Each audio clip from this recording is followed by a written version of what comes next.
Erica here from ericacarico.com, coming to you from Colorado. In today's video, I want to talk about how to raise your prices and feel good about it.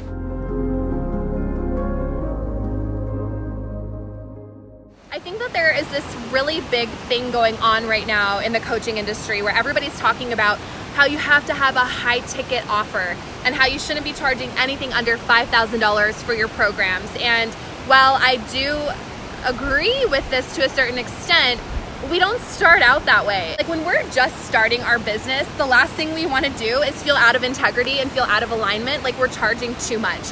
And so what I do and how I help my clients strategically approach their price increases is start with a price that feels good to you. Start with something that feels really comfortable for you.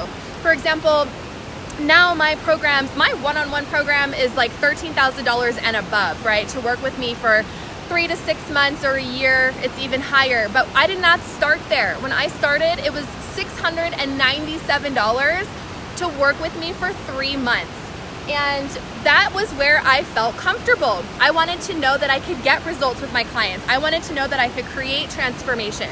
I wanted to feel integrity, in alignment and in integrity with what I was doing. I knew that I was just starting out. I was new in business and I didn't feel comfortable charging. I had a coach who was telling me I needed to charge $2,500 for my 3-month package.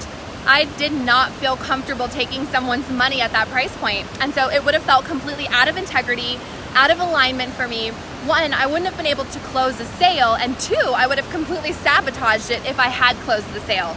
So start where you feel comfortable and don't force yourself.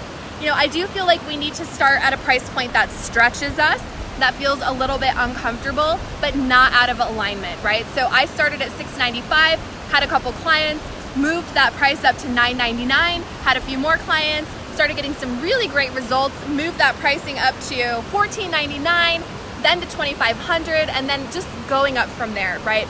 You'll know when it's time to raise your prices when you're feeling like I've so got this, and you're starting to get more calls booked, more discovery calls booked. People aren't giving you price objections, and you might feel a little bit like, I'm getting good results here and my work is worth more. And so then it's like a natural time to raise your prices. So always stay in integrity, always feel like you're in alignment. Don't shortchange yourself, but also don't feel like you have to come running out the gates at $5,000 or $10,000 offer, because if you feel out of alignment, you're not going to be able to sell your program, right? You're gonna stumble all over the price. And 2, if you bring on a client at a price point where you're not an energetic match to, you're going to sabotage it. That's when refund requests come in. That's when we're not feeling like, there's my dog, right? When we feel out of alignment, things are gonna go wrong. So just start your pricing where it feels a little bit comfortable, like, but a little bit of a stretch. Gradually increase from there. You've got this. Price yourself, get out there, get going, and build your business. If you'd like support with your pricing and your offerings and your packages so that you know what you're selling and you know how to create a transformation in somebody's life, book a call with me and see if you're the right fit for my program, for my 90-day program, Soul Business Accelerator, your roadmap to 6 figures. I can't wait to talk to you. I'll see you soon.